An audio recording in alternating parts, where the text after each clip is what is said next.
Amsal 18 ayat yang ke-10. Demikian firman Tuhan, nama Tuhan adalah menara yang kuat. Kesanalah orang benar berlari dan ia menjadi selamat. Salomo di dalam penyampaian Amsal ini, dia ingin memberikan gambaran, memberikan lukisan bagaimana kehidupan manusia itu digambarkan seperti sebuah kapal yang sedang mengarungi lautan yang luas. Tidak ada seorang pun tahu apa yang akan terjadi di lautan yang luas tadi. Apakah akan berjalan dengan nyaman, ataukah akan berhadapan dengan gelombang yang tidak terduga. Dan Salomo ingin menggambarkan bahwa setiap kapal tadi membutuhkan yang namanya sebuah petunjuk arah yang jelas.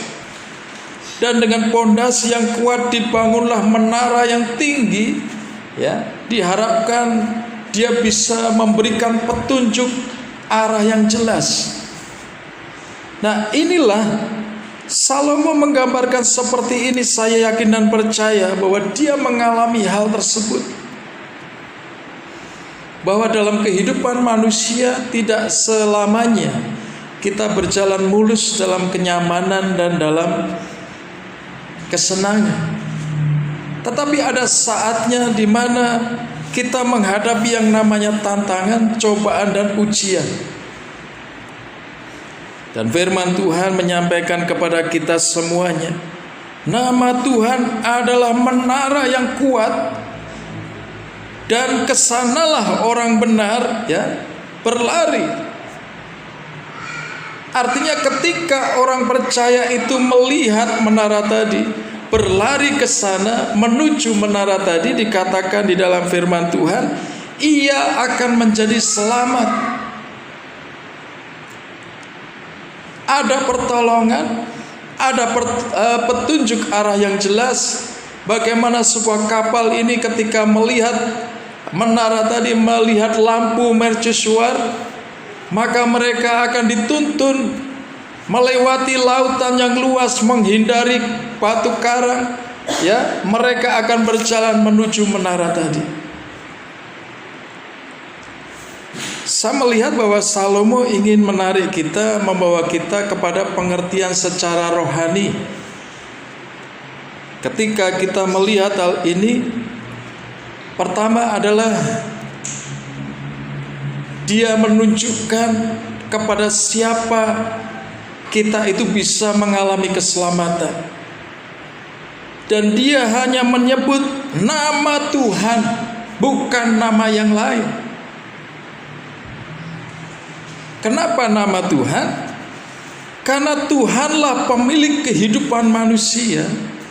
Tuhanlah pemilik alam semesta ini. Dan Tuhanlah yang mampu mengatur kehidupan kita, mengendalikan hidup kita, sehingga kita mencapai sesuatu yang baik. Sesuatu yang rohani bisa kita lihat dari satu ayat ini. Betapa pentingnya nama Tuhan di dalam kehidupan kita. Artinya Salomo pertama-tama ingin mengajak kepada pembaca supaya mereka ini bisa melihat bahwa mereka harus mengenal nama Tuhan itu. Amin. Bapak Ibu Saudara, mengenal itu tidak mudah. Mengenal itu membutuhkan sebuah proses, membutuhkan waktu, bahkan membutuhkan sebuah pengalaman. Ketika kita berkata kita mengenal seseorang, kita membutuhkan proses yang mungkin cukup panjang. Kita berinteraksi, kita berkomunikasi, ya, kita berjalan bersama, kita mungkin saling bercakap-cakap, ya, saling mempercayai dan lain sebagainya. Itu membutuhkan proses yang lama. Dan ketika Amsal yang ditulis oleh Salomo ini disampaikan kepada kita, sebenarnya juga mendorong kepada kita. Bukannya Bapak, Ibu, Saudara tidak mengenal, saya yakin sudah mengenal. Tetapi kita diajak untuk lebih mengenalnya lebih dalam lagi. Melalui pengalaman yang kita alami bersama dengan Tuhan. Mengenal nama Tuhan tidak bisa hanya kita mengerti melalui setiap khotbah, ya, melalui setiap bacaan yang kita baca. Tetapi mengenal nama Tuhan itu adalah sebuah pengalaman pribadi yang harus terjadi dan dialami oleh setiap orang. Ketika pengenalan secara pribadi terjadi, saya yakin ibadah kita adalah ibadah yang hidup. Karena kita tahu kita sedang menyembah Allah yang kita kenal. Kita sedang menyembah Tuhan yang benar-benar kita alami di dalam kehidupan kita. Inilah yang merubah kehidupan kita dari kehidupan yang lama menjadi kehidupan yang baru. Siapakah Tuhan yang sebenarnya? Ya, bagaimanakah Dia di dalam kehidupan kita? Lalu bagaimana setiap karyanya itu terjadi dalam hidup kita? Itu yang saya katakan bahwa itu pengalaman pribadi yang harus kita alami. Tidak semua orang, Bapak Ibu Saudara, mengenal Allah yang sebenarnya, Tuhan yang sebenarnya. Untuk mengenal nama Tuhan yang sesungguhnya, Bapak Ibu Saudara, saya katakan bahwa kita butuh belajar banyak. Ketika Amsal menyampaikan kepada kita bahwa nama Tuhan itu adalah menara yang kuat, kita mulai meraba-raba. Maksudnya bagaimana? Sebenarnya apa yang diinginkan oleh Amsal ketika menyampaikan hal itu? Amsal bermaksud memperkenalkan nama Tuhan Adonai di dalam perjanjian lama, Bapak Ibu. Di dalam perjanjian baru, Adonai itu adalah kita mengenalnya dengan nama Yesus Kristus. Nama itulah yang dikatakan sebagai menara yang kuat. Setiap kita digambarkan, kita adalah kapal yang sedang berlayar di lautan yang luas, dan kita membutuhkan petunjuk dari menara yang kuat tersebut. Ternyata bahwa kita bisa merasakan menara itu sesuatu yang kuat, ya, ketika hidup kita itu mengalami sesuatu yang mungkin tidak kita harapkan.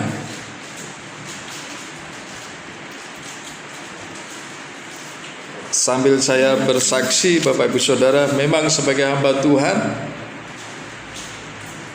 kami sendiri mengalami bagaimana diuji iman ini. 2 minggu di dalam rumah sakit, ketika masuk HB istri itu 4, artinya sudah tidak sadar. Dan ketika masuk melewati operasi, dia membutuhkan darah yang sangat banyak dan obat-obatan yang lain yang banyak, sampai akhirnya bisa menjalani operasi. Setelah operasi, Bapak Ibu Saudara, pendarahan terjadi, drop kritis, masuklah di emergency. Tapi puji Tuhan, Tuhan begitu baik, Tuhan menolong, bisa dilewati masa kritis tadi. Selama 2 minggu kami diuji iman kami. Pagi, siang, malam tidak berhenti kami berdoa. Bahkan saya sendiri mengambil puasa, berdoa pagi, siang, malam. Di tengah badai yang kami alami, kami diuji. Kenapa doa kami tidak dijawab? Nah, itu ujiannya seperti itu. Apakah Tuhan itu ada atau tidak? Apakah Tuhan itu masih mendengar kami? Apakah Tuhan itu peduli kepada kami? Itu ujian itu begitu luar biasa. Kami diombang-ambingkan oleh perasaan karena melihat situasi yang terjadi seperti itu. Di tengah sesuatu yang gelap tadi saya teringat, mungkin yang dialami oleh Tuhan Yesus itu seperti ini. Saat dia berhadapan dengan salib, dia juga diombang-ambingkan oleh perasaan. Ketika dia berdoa sungguh-sungguh, Bapa, angkatlah cawan ini. Berhadapan dengan ketakutan, berhadapan dengan kesendirian, berhadapan dengan segala sesuatu yang mengkhawatirkan. Sampai dia berdoa, sampai peluhnya seperti darah, Bapak Ibu Saudara. Tetapi Bapa juga tidak menjawabnya. Bahkan sampai di atas kayu salib pun, seolah-olah Bapa di surga tidak menjawab doanya. Sehingga Tuhan Yesus berteriak, Eli, Eli, lama sabachthani. Bapa, kenapa engkau meninggalkan aku? Kondisi yang betul-betul mengalami situasi yang berat. Kami mengalaminya sepertinya tidak ada jalan keluar. Setiap kali disodorkan pernyataan kesanggupan untuk tindakan medis ini, itu dan lain sebagainya, kami sudah tidak punya pilihan. Kami tanda tangani semuanya. Tidak tahu harus bagaimana. Tetapi ketika saya mengingat Tuhan Yesus sendiri mengalami seperti itu, saya dikuatkan, Bapak. Saya tetap berkata, saya yakin Tuhan itu menara yang kuat. Dia memberikan petunjuk apa yang harus kami lakukan. Dan puji nama Tuhan, di hari terakhir setelah melewati semuanya itu, tinggal waktunya pulang, Bapak Ibu Saudara. Ternyata terjadilah pembengkakan biaya. Memang dari awal saya berdoa, Tuhan berikan mujizat-Mu, kesembuhan maupun biaya. Mau mengalami pembengkakan yang jujur saja itu di luar kemampuan saya. Sehingga rumah sakit berkata tidak bisa keluar. Saya diuji betul, tapi luar biasa Tuhan. Harusnya hari Rabu kami sudah pulang. Kami tunggu anak kami sampai malam. Sampai malam anak saya datang jam 7, jam 8. Enggak bisa, tagihannya segini. Ini harus lunas. Saya melihat istri saya sudah drop karena ditahan, Harusnya Rebu sore sudah pulang, tapi sampai malam belum bisa pulang.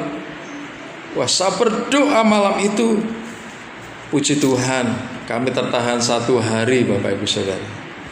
Kamis sore, oleh kemurahan Tuhan, biaya itu bisa Tuhan tutup semuanya. Kami bisa pulang ke rumah. Saya melihat bahwa nama Tuhan itu betul-betul menara yang kuat. Ketika kami berlari, ketika kami mengarahkan pandangan kami kepadanya, kami mendapatkan pertolongan, kami mendapatkan petunjuk, kami mendapatkan jalan keluar. Saya katakan 2 minggu adalah masa mujizat yang kami alami. Saya berkata kepada Tuhan, kami mengalami mujizat. Sesuatu yang terjadi di luar kemampuan kami, Tuhan tolong. Maka ketika di rumah, mujizat berikutnya pun Saya bergumul supaya terjadi. Oleh karena itu dukung dalam doa terus Bapak Ibu Saudara. Amin. Saya sangat yakin, sehingga saya katakan untuk bisa memperoleh keselamatan yang datangnya dari Tuhan, Salomo mengajak kepada kita, pertama, kita harus mengenal, tahu kalau menara yang kuat itu ada, Allah itu ada, Tuhan itu ada. Yang kedua, kita harus percaya bahwa ketika kita datang, kita berlari kepada menara yang kuat tadi, Bapak Ibu Saudara, yaitu Tuhan, maka Tuhan itu tidak pernah menutup dirinya. Dia tidak pernah menghindar, Dia tidak pernah meninggalkan kita.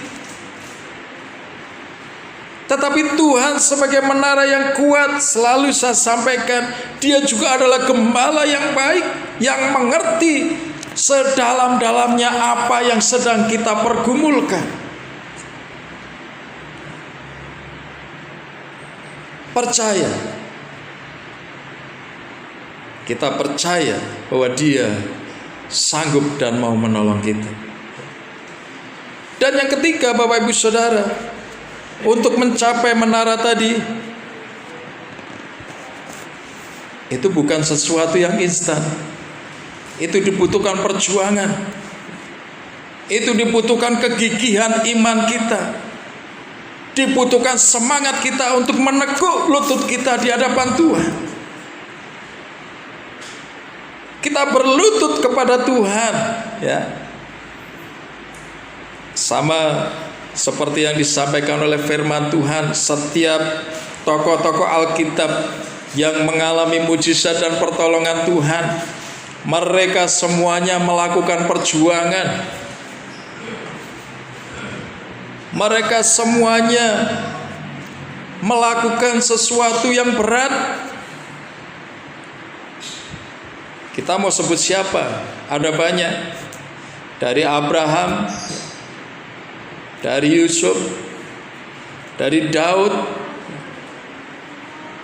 Elia, nabi-nabi di dalam perjanjian lama, Sadrak, Mesak, Abednego, bahkan di dalam perjanjian baru ada banyak tokoh-tokoh Alkitab yang mengalami pertolongan Tuhan. Mereka juga berjuang dengan sesuatu yang berat.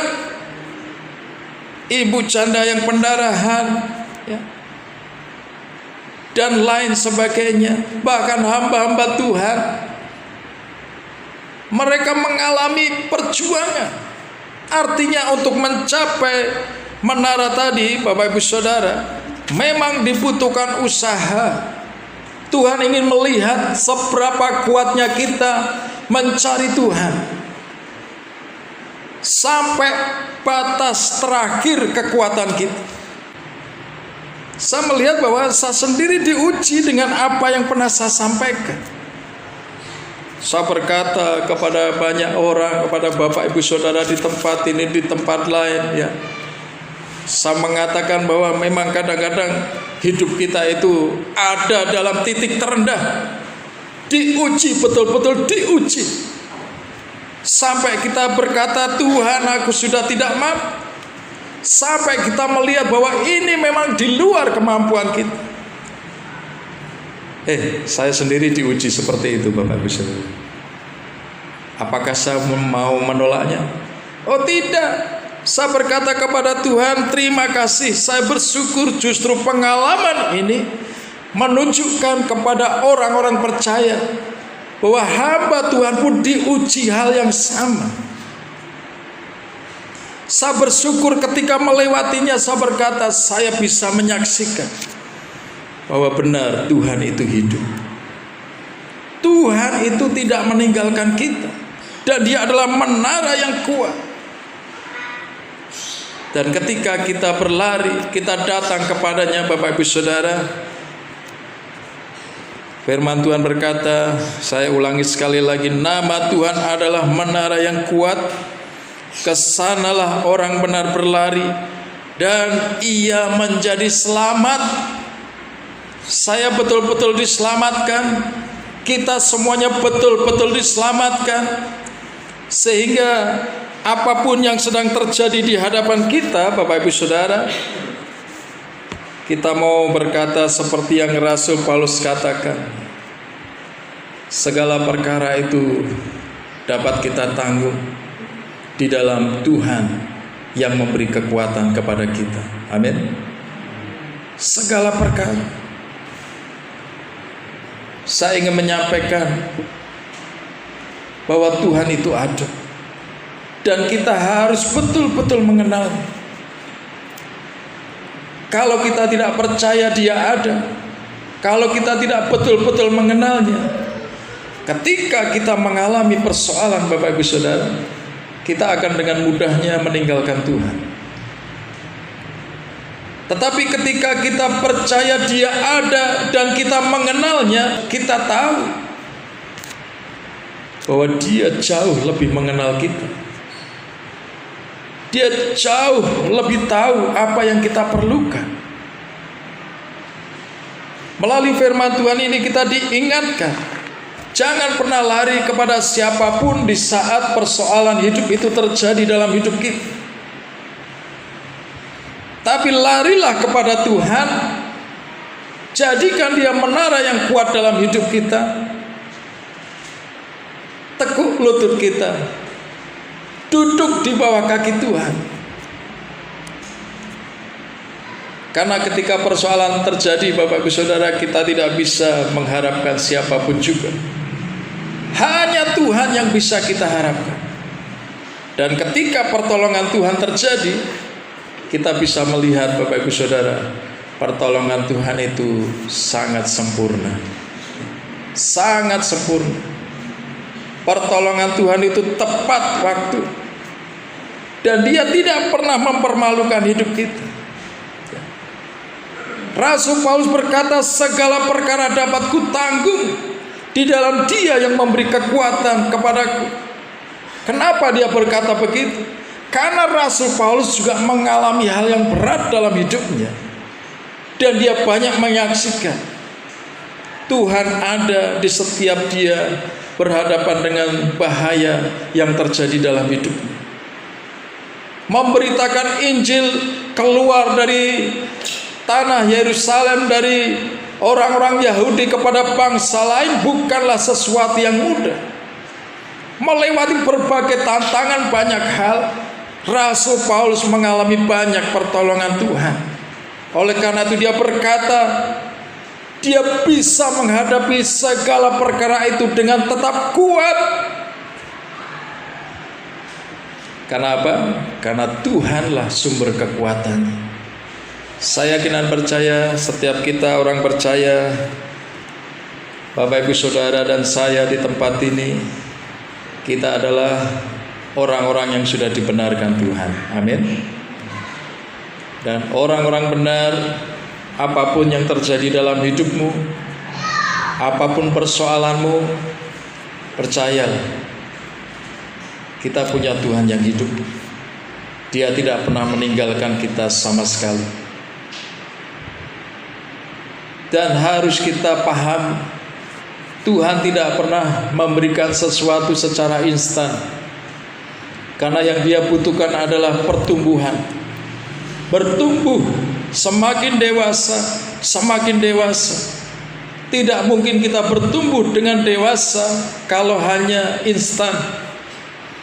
Tuhan Yesus, saya hari ini minta A, Tuhan langsung kasih, nih A. Besoknya Tuhan, besok saya minta B, kasih B. Suatu kali berdoa, Tuhan saya minta C, Tuhan tidak menjawab, kita berkata, Tuhan sudah tidak sayang. Artinya tidak dewasa.